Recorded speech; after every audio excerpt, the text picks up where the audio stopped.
Eu saúdo os irmãos com a graça e a paz do Senhor Jesus Cristo. Bom dia, amados. Hoje entramos no 6º dia de exposição do livro de Gênesis. Aqui é o professor Fábio Machado e hoje estarei expondo dos capítulos 16 até o 18. No capítulo 16, dos versos 1 até o final, até o 16, nós vemos o esforço humano para realizar a promessa de Deus. Embora Abrão fosse um homem de fé, Sarai, sua esposa, não tinha tido filhos, e ela enfraqueceu sua fé fazendo uma mera sugestão de que ele, Abrão, deveria usar a serva de Sarai, Agar, para dela conceber um filho para Sarai. A experiência de Abrão com o Senhor no capítulo 15 deveria tê-lo fortalecido para perceber que a promessa de Deus era certa, embora eles tivessem que esperar. Mas Abrão desejou acelerar o cumprimento da promessa e com isso recorreu a um meio não apenas humano, mas moralmente errado. Ele ouviu a voz de Sarai em vez de ouvir totalmente a voz de Deus. Na verdade, o fato de Sarai ter dado sua serva a Abrão é expressa no versículo 3, como dando a Abrão como sua esposa. Portanto, a criança não poderia pertencer a Sarai. Agar sabia disso, e quando concebeu, desprezou Sarai, porque Agar havia conquistado o que sua senhora não havia conseguido. O que Sarai poderia fazer agora? Ela fica tão angustiada que culpa Abrão por seu dilema. O meu erro caia sobre você, diz o verso 15. Teria sido muito melhor se ela tivesse aceitado a culpa por seu próprio erro e se humilhado diante do Senhor para pedir seu perdão. Ao culpar Abrão pela situação que surgiu após a concepção de Agar, Sarai pede que o Senhor julgue entre ela e Abrão. Sem dúvida, porque ela sentiu que Agar estava virtualmente roubando seu marido. Abrão não a lembrou de que todo o assunto era a sugestão dela, mas deixou claro para ela que não tinha intenção de considerar Agar como sua esposa. Ele diz a Sarai que Agar era empregada dela e que ela fizesse o que quisesse com a sua escrava. Sarai aproveitou a permissão de Abrão e tornou a vida de Agar muito difícil. Compreensivelmente, Agar tornou-se uma fugitiva, sem saber para onde estava indo, mas indo assim mesmo. Mas o Senhor ainda tinha um interesse bom e gentil em Agar. O anjo do Senhor vem a ela em sua angústia solitária, e como ela está perto de uma fonte de água, pelo menos ela poderia encontrar água. Mas era diferente encontrar comida e abrigo. O anjo perguntou de onde ela tinha vindo e para onde ela iria. Ela poderia responder a primeira pergunta, mas não tinha resposta para a segunda. Para onde iria uma mulher grávida, principalmente quando não tinha parentes ou amigos para contactar? Havia apenas um curso aberto para ela. Como o anjo lhe diz, volte para sua ama e submeta-se às suas mãos. Ela não deveria apenas retornar, mas deixar de desprezar sua senhora e, em vez disso, se submeter a ela. Uma atitude errada tornaria tudo mais difícil para ela. Mudar sua atitude para uma atitude de submissão tornaria a atitude de Sarai mais favorável em relação a ela.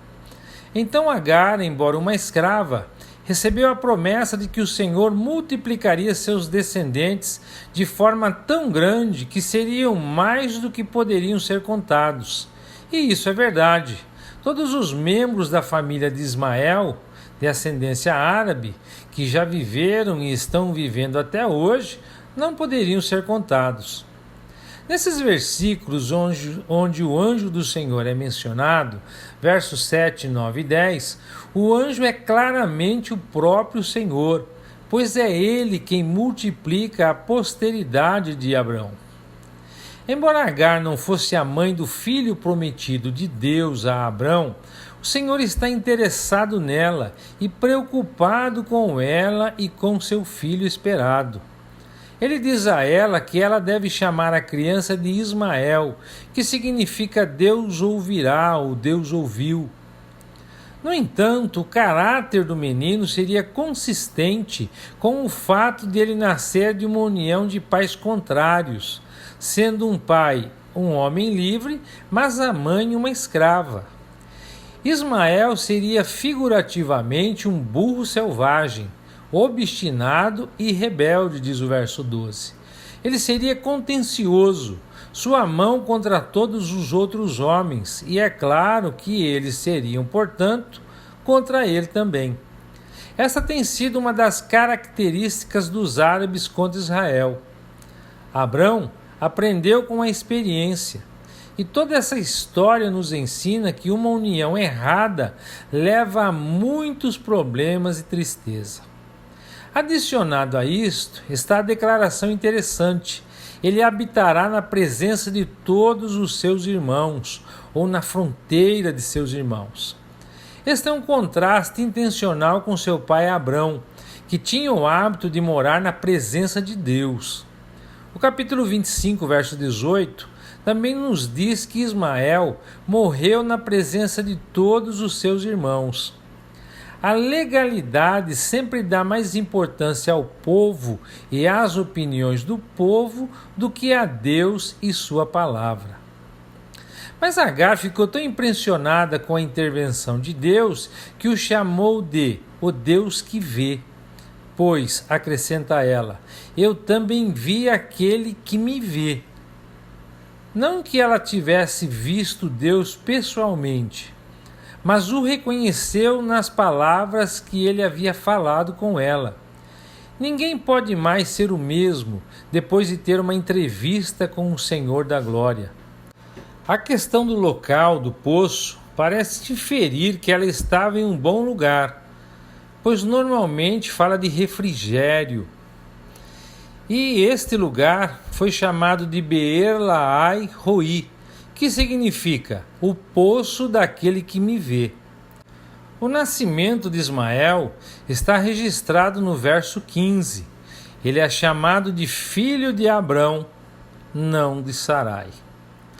No capítulo 17, dos versos 1 ao 27, nós temos a aliança e o seu sinal, a circuncisão. Outros 13 anos se passam antes que o Senhor apareça a Abrão, agora com a idade de 99 anos.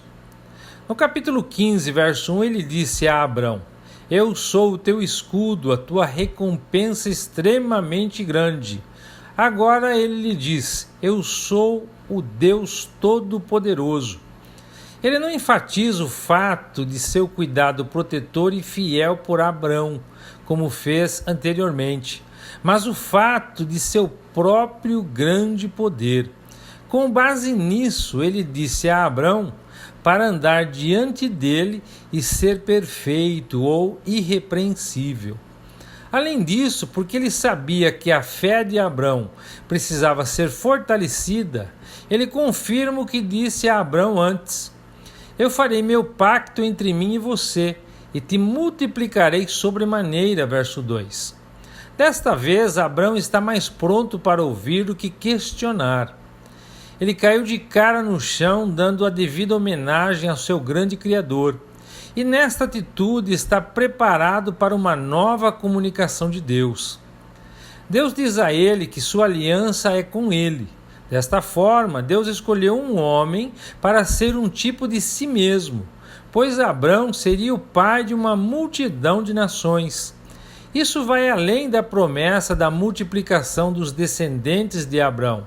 E é claro que existem hoje muitas nações que remontam sua ancestralidade a Abraão. Seu nome é, portanto, mudado de Abrão para Abraão. O primeiro significa grande pai, o segundo, pai de uma multidão. Deus acrescenta: vou torná-lo extremamente fecundo. Naturalmente, isso parecia particularmente improvável na época, pois Abraão tinha 99 anos de idade, com apenas Ismael, filho de uma escrava, como um possível meio de produzir mais frutos. Mas Deus tinha outras coisas em mente. Ele diz a Abraão que reis viriam dele e confirma ainda mais sua aliança para ser eficaz ao longo das gerações dos descendentes de Abraão, de fato, como uma aliança eterna, verso 7. Além disso, ele afirma absolutamente que dará a Abraão e seus descendentes a terra na qual ele peregrinou, toda a terra de Canaã, em posse perpétua. O lado da aliança que pertence a Deus não pode ser quebrado, mas Abraão é informado de que ele e seus descendentes devem guardar sua aliança, verso 9. Essa aliança é totalmente diferente da lei, que exigia obediência a todos os mandamentos. Pois esta aliança com Abraão, muito antes de a lei ser dada, claramente assume que o homem é totalmente incapaz de guardar as leis de Moisés. Por quê, então? Porque exigia que todos os homens da descendência de Abraão fossem circuncidados. A circuncisão deveria ocorrer já aos 8 dias de idade. E ela também se aplicava a um servo que nasceu na casa de um israelita ou que foi comprado, verso 13. Se um israelita não fosse circuncidado, ele seria cortado de sua própria nação. É de interesse significativo que, embora o sinal da circuncisão estivesse relacionado com a aliança dada a Abraão, ainda quando Israel estava para sair da escravidão do Egito, antes que a lei fosse dada, Deus deixou claro que todo israelita do sexo masculino deveria ser circuncidado. Está lá em Êxodo, no capítulo 12, versos de 47 e 48. Deus não apenas muda o nome de Abraão, mas diz a ele que o nome de Sarai deve ser mudado para Sara. Sarai significa minha princesa, como sendo propriedade de Abraão. Mas Sara significa a princesa, dando-lhe a maior honra de ser uma mãe das nações. Sara seria muito abençoada. Mesmo depois dos 90 anos, ela teria um filho. Ela seria abençoada e outros seriam abençoados por meio dela. Ela seria uma mãe de nações, com até reis entre seus descendentes. A fé de Abraão era muito fraca para aceitar o que Deus havia falado positivamente. Ele ria por dentro, como Sara depois, lá no capítulo 18, verso 12. Ele poderia aos 100 anos ser pai e Sara aos 90 anos dar à luz a um filho? Claro, falando naturalmente, isso é impossível. Mas Deus não está confinado às impossibilidades. Os pensamentos de Abraão voltam a seu filho nascido segundo a carne e implora a Deus: Oxalá que viva Ismael diante de ti, verso 18. Deus responde à sugestão de Abraão com um não decisivo e afirma: Sara, tua mulher, te dará um filho e lhe porás o nome de Isaque, verso 9. Com este único filho, Deus estabeleceria sua aliança e com seus descendentes. Isso se refere particularmente à nação de Israel, os filhos de Jacó, embora Esaú também fosse descendente de Abraão por meio de Isaque, e outras nações podem reivindicar descendência de Abraão também. Pois nos é dito que Abraão seria um pai de muitas nações, conforme o verso 5. Quanto a Ismael, Deus ouviu o apelo de Abraão e o abençoaria e o tornaria fecundo, multiplicando-o grandemente. Ele geraria 12 príncipes e se tornaria, em certa medida, proeminente, uma grande nação. Mas a aliança de Deus que ele estabeleceria era com Isaque. O nascimento de Isaque aconteceria um ano a partir do momento em que Deus falou a Abraão. Abraão deveria esperar um pouco mais de tempo. E esse tempo que ele pudesse refletir sobre a promessa de Deus, que era perfeitamente certa, embora não devesse se precipitar e fazer algo antes do tempo de Deus. Terminada esta entrevista maravilhosa, Abraão pegou Ismael e todos os seus servos que nasceram em sua casa ou comprados por ele e os circuncidou. Ismael tinha 13 anos e o próprio Abraão foi circuncidado na mesma época com 99 anos. Perceba então que Isaque deveria nascer de um pai circuncidado. A promessa deveria ser cumprida somente quando a força da carne fosse cortada, pois as obras da carne são totalmente recusadas. A promessa só pode ser realizada pela fé no Deus vivo. No capítulo 18 de Gênesis, dos versos 1 a 33, nós temos uma visitação divina. Embora antes desse capítulo tenhamos lido 2 vezes sobre o Senhor aparecendo a Abraão, no capítulo 13, verso 7, no capítulo 17, verso 1, não nos é dito de que maneira o Senhor apareceu. Agora, no capítulo 18, nos deparamos com o que é chamado na teologia de teofania, pois o próprio Senhor aparece em forma de homem e 2 anjos o acompanham, também aparecendo como homens. Eles são chamados de anjos no capítulo 19, verso 1. A ocasião não está confirmada para deixar uma mensagem, mas envolve uma prolongada visita a Abraão. É claro que o Senhor desejava esse tempo de comunhão com seu servo antes de se envolver na solene obra de julgar Sodoma e Gomorra. De que corpo ele veio permanece um mistério. Não sabemos, embora tenha sido certamente milagroso. Abraão estava sem dúvida meditando enquanto se sentava na porta de sua tenda no calor do dia, verso 2. Não era a hora de trabalhar, mas de relaxar. Sentar na porta da tenda nos lembra de seu caráter de peregrino. Muito provavelmente seus pensamentos estavam centrados em seu Senhor, pois quando ele viu os 3 homens próximos, ele imediatamente reconheceu um deles como Senhor, verso 3. E ele correu para encontrá-los, embora não fosse jovem. A energia de sua fé e afeição pelo Senhor é adorável de se observar. Ele se curvou ao chão e implorou ao Senhor que ficasse com ele para participar de sua hospitalidade, oferecendo água para lavar seus pés e pedindo-lhes que descansassem à sombra da árvore. Então ele menciona apenas um pedaço de pão para comer, embora tivesse muito mais do que isso em mente, conforme o verso 5. Quando sua sugestão é aceita, ele pede a ajuda de Sara para preparar rapidamente 3 medidas de farinha fina para fazer bolos de pão. Além disso, Abraão correu até seu rebanho para encontrar um bezerro tenro e bom, e um jovem o abateu e cozinhou. É claro que isso iria ocupar algum tempo, e ele acrescentou manteiga e leite à refeição nutritiva, colocando-a diante deles para comerem enquanto ele aguardava, verso 8. Mas o Senhor também tinha uma mensagem para Sara.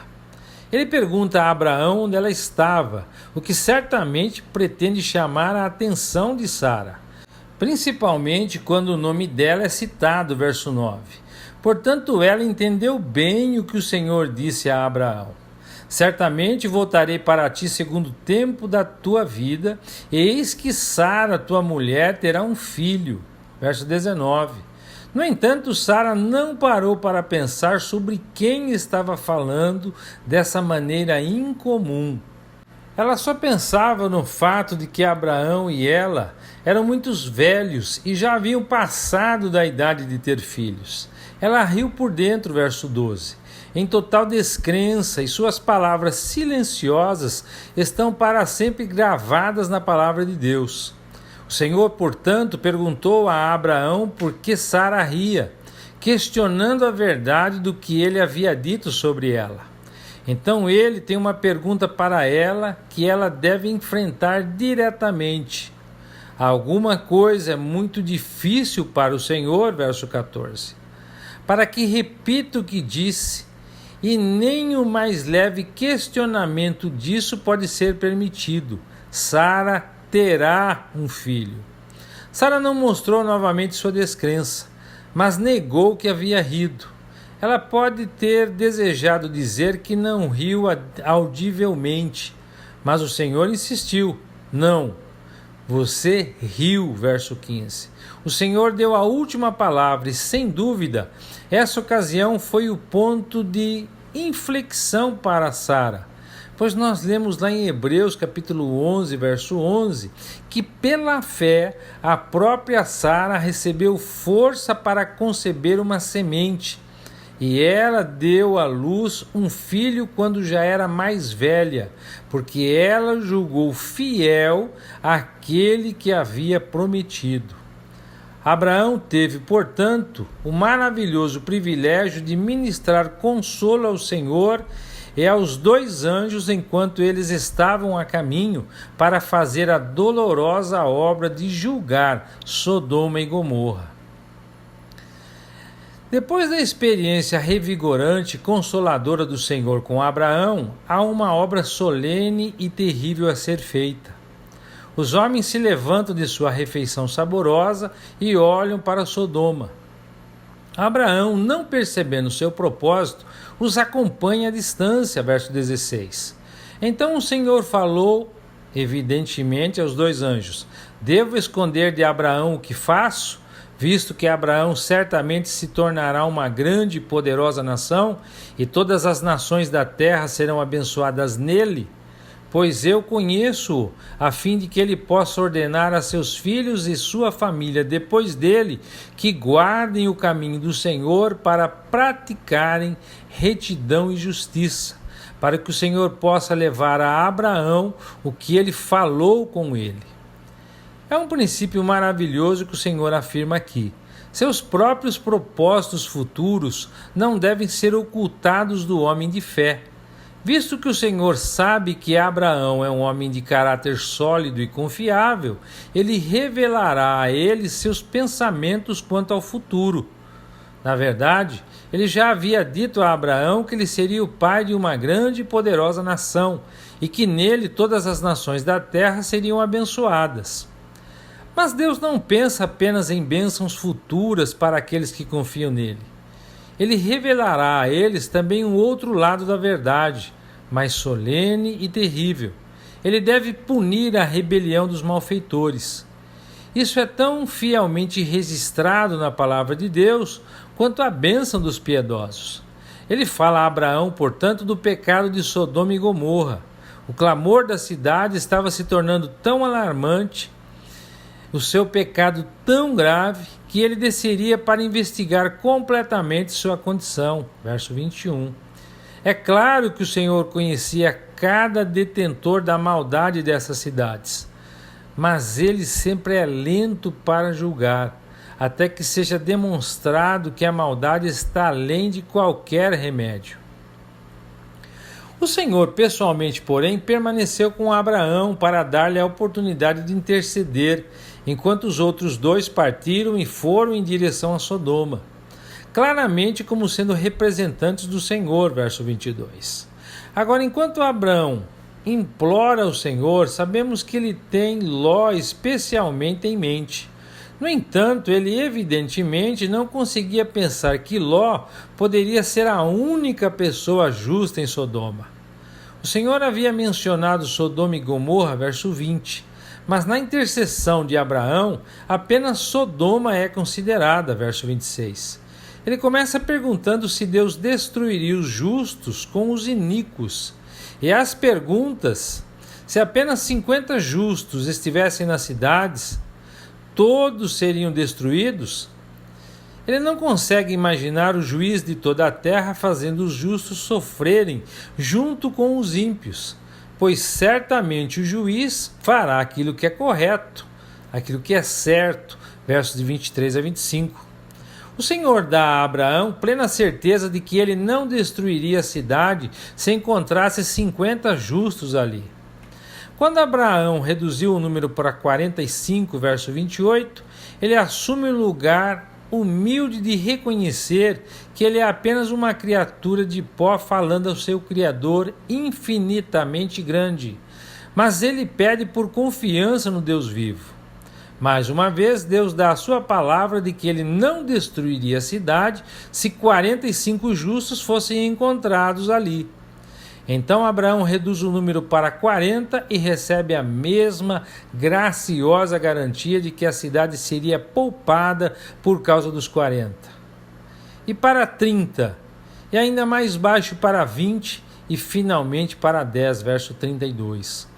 Cada vez que ele mostra que sente sua própria indignidade em fazer esses pedidos, mas o Senhor ama encorajar a confiança em sua graça e declara que ele não destruiria a cidade se 10 justos fossem encontrados lá. E assim, amados, nós concluímos a exposição de hoje. Eu gostaria de deixar para a reflexão dos irmãos a conversa, a intercessão de Abraão com Deus. Sem dúvida, Abraão pode ter ido longe demais em tua intercessão. Nós que lemos dá a impressão que ele está abusando da paciência de Deus, pois evidentemente nós percebemos que Ló era a única pessoa justa na cidade. Mas isso certamente nos diz que geralmente, sempre, nós subestimamos a plenitude e a graça de Deus com relação a cada um de nós. Nós tememos por sermos mal compreendidos por Deus, ou nós abusarmos da sua graça e da sua boa vontade. Nossas orações podem ter muito mais confiança nele do que nós costumamos mostrar. Muitas vezes nós nos limitamos à nossa própria paciência e à nossa própria tolerância quando nós oramos a Deus. Nós de fato medimos a Deus com a nossa régua, como que se a nossa intercessão, a nossa oração fosse chata e desagradável. Assim como nos sentimos quando nós lemos o texto. Como é que Abraão pôde ser tão insistente e como Deus pôde ser tão paciente e benevolente para com ele? Amados, vamos aprender com o exemplo de Abraão, sabendo que Deus nos ama de uma forma infinita que nós não podemos compreender. E Ele sempre, sempre vai ser longânimo e tolerante para conosco. Que o Eterno os abençoe e até amanhã, se Deus quiser.